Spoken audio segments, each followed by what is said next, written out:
Assalamualaikum warahmatullahi wabarakatuh. Halo teman-teman semua, apa kabar? Saya harap semua teman-teman baik-baik aja. Baiklah, pada kali ini saya akan menjelaskan sistem user access yang ada pada aplikasi kita. Untuk lebih jelasnya, saya akan memperlihatkan untuk user interface terlebih dahulu. Nah, di sini kita ada pengguna, ubah password, keluar pengguna. Keluar pengguna ini maksudnya kita akan log out dan login dengan pengguna yang baru gitu. Keluar aplikasi ini sama halnya dengan silang atau close yang ada di sini, close window. Nah, baiklah, saya akan membahas dulu tentang pengguna. Nah, di sini seperti yang kita lihat, pengguna ini itu datanya ada pada nih database penjualan pada tabel admin dari seperti yang kita bahas di video sebelumnya tentang hak akses user gitu. Nah, di sini kan ada tuh data-datanya. Nah, data-data ini nanti akan ditampilkan di sini. Kemudian di sini bisa kita tambahkan, bisa kita hapus, bisa kita rubah datanya gitu. Nah, di sini saya tidak mencoba untuk merubah.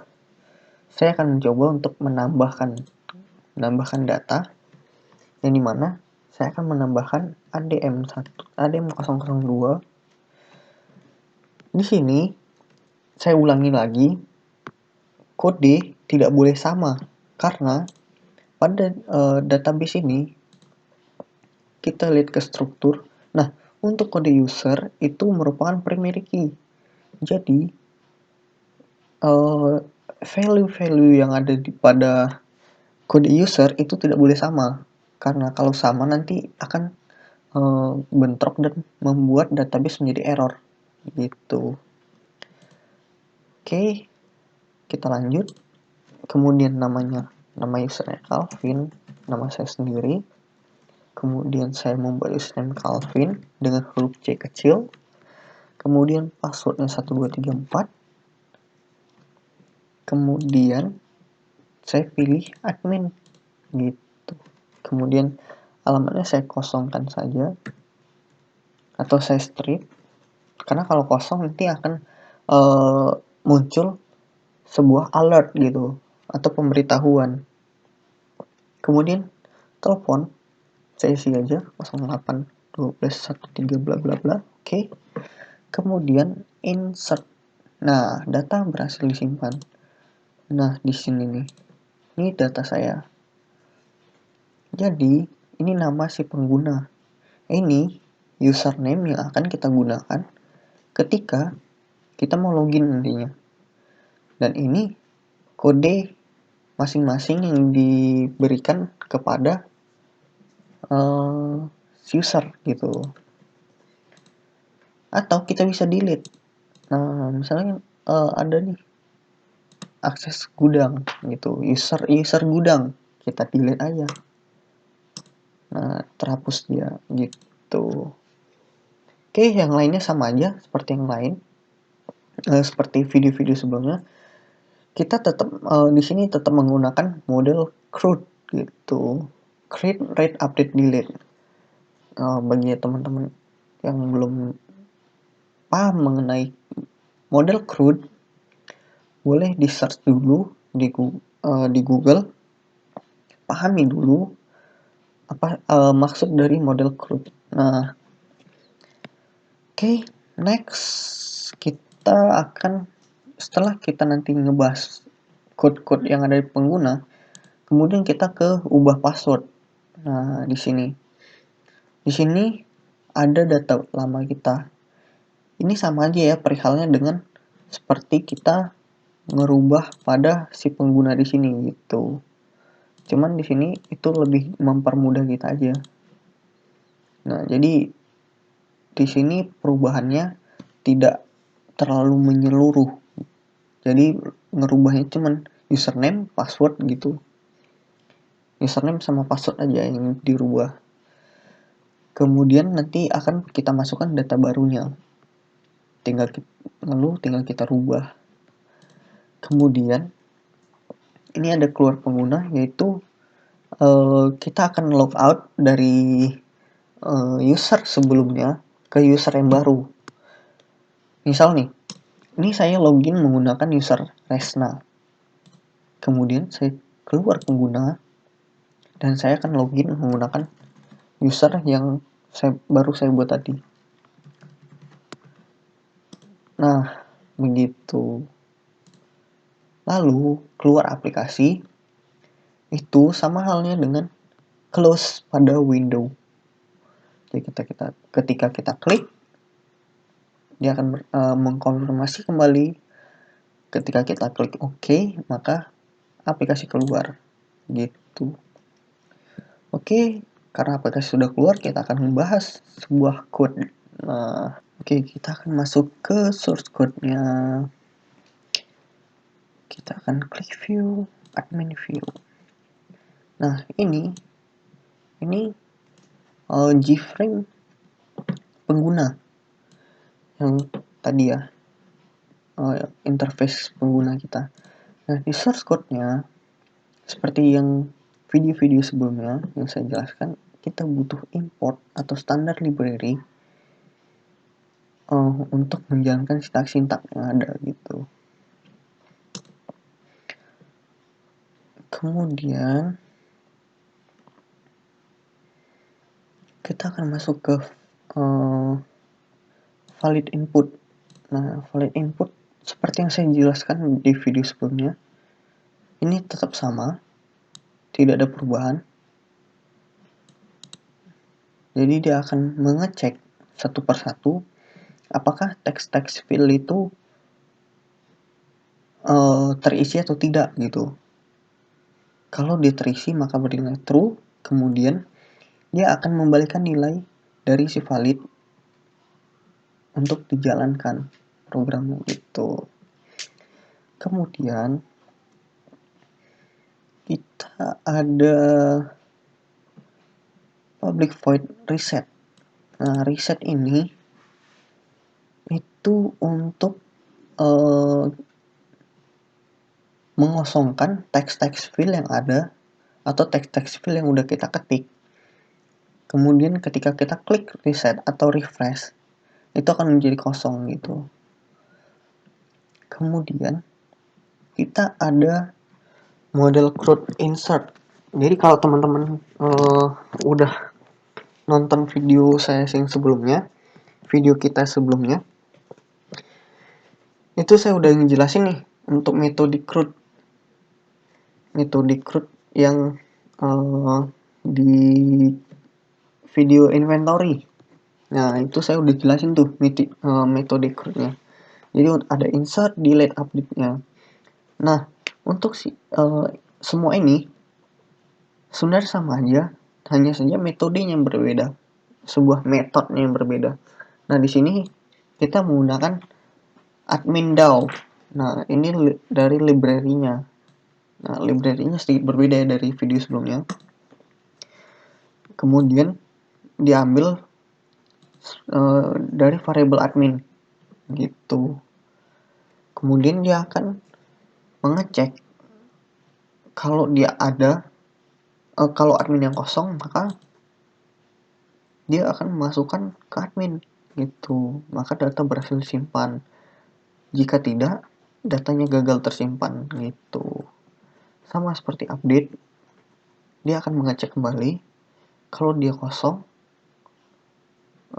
maka dia akan masuk ke syntax if, lalu kemudian dia akan menampilkan data berhasil disimpan. Jika tidak, data akan gagal.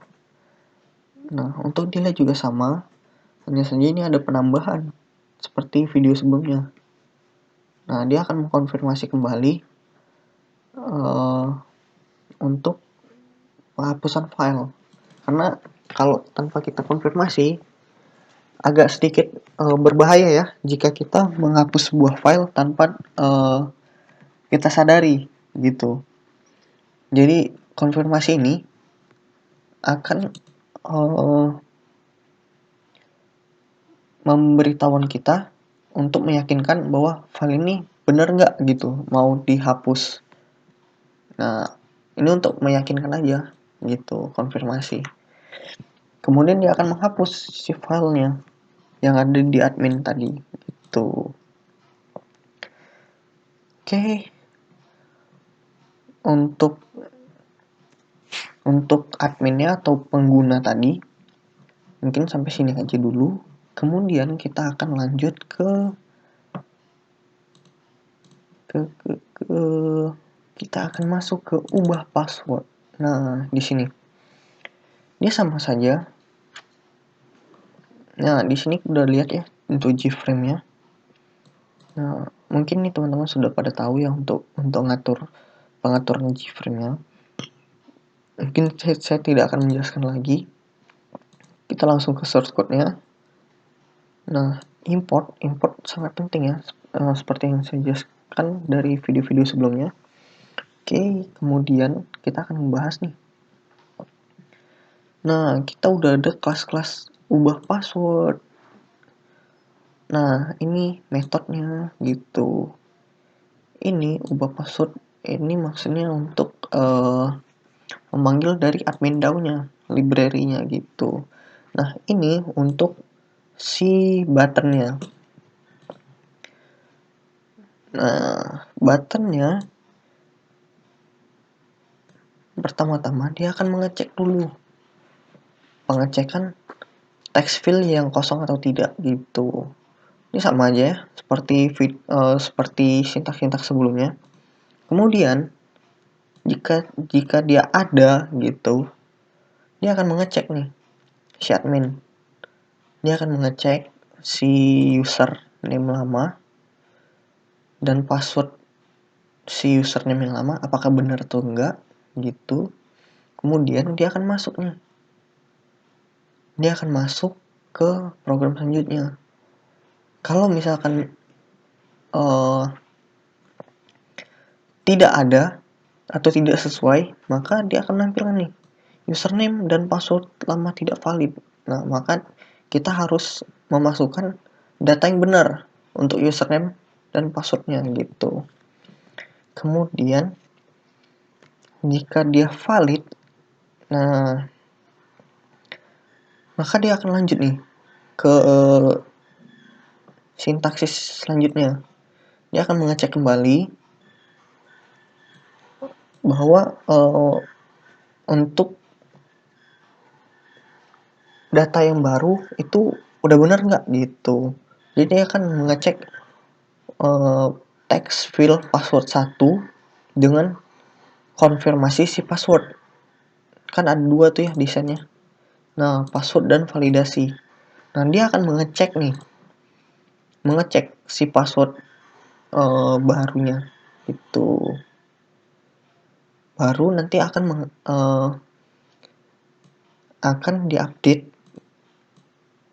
diupdate untuk si adminnya. Dan akan menampilkan pesan username dan password berhasil dirubah gitu. Kalau tidak, dia akan menampilkan password baru dan validasi password lama itu tidak valid. Nah, yang di sini nih, kalau ini tidak sama, lalu kita akan klik ubah, dia akan muncul nih pesan ini, password baru dan validasi password lama tidak valid. Itu. Jadi itu datanya harus benar-benar sesuai ya. Oke, kemudian untuk button 2 maksudnya itu ini ya, button batal. Dia akan melewatkan, maksudnya dia tidak akan menjalankan si program. Dia akan membatalkan si program gitu. Jadi akan meng-close aja gitu programnya. Oke. Kemudian untuk logout,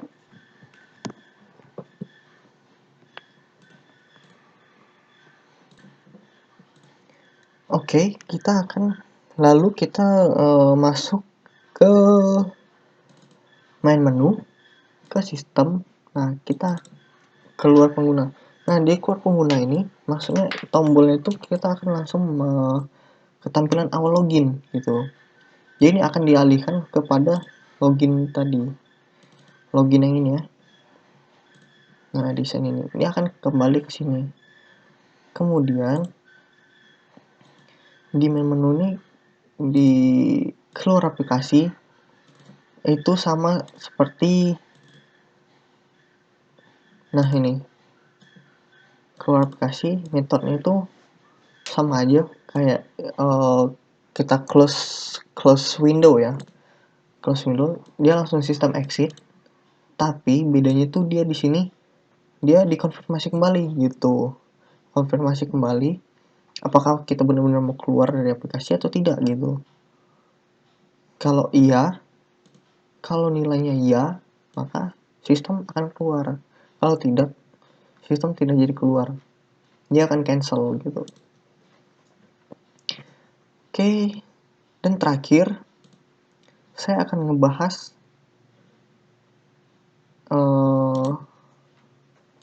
sebuah profile ya. Saya bilang profile si pembuat aplikasi.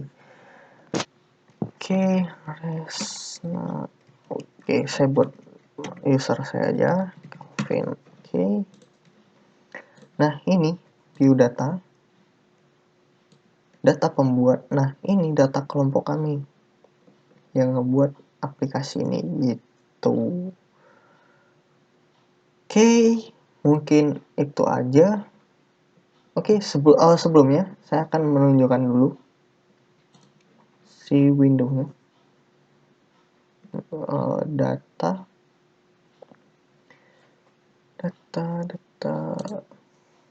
ini about Java. Nah, dia cuma tampilan ini aja. Dia nggak ada yang istimewa di sini. Codingannya nggak ada. Dia cuma untuk menampilkan aja si data-data ini tuh.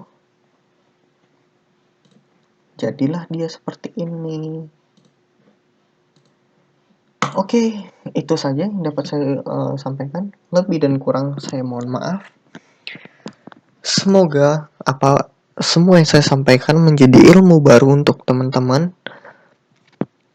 Oke, sampai sini aja. Wassalamualaikum warahmatullahi wabarakatuh.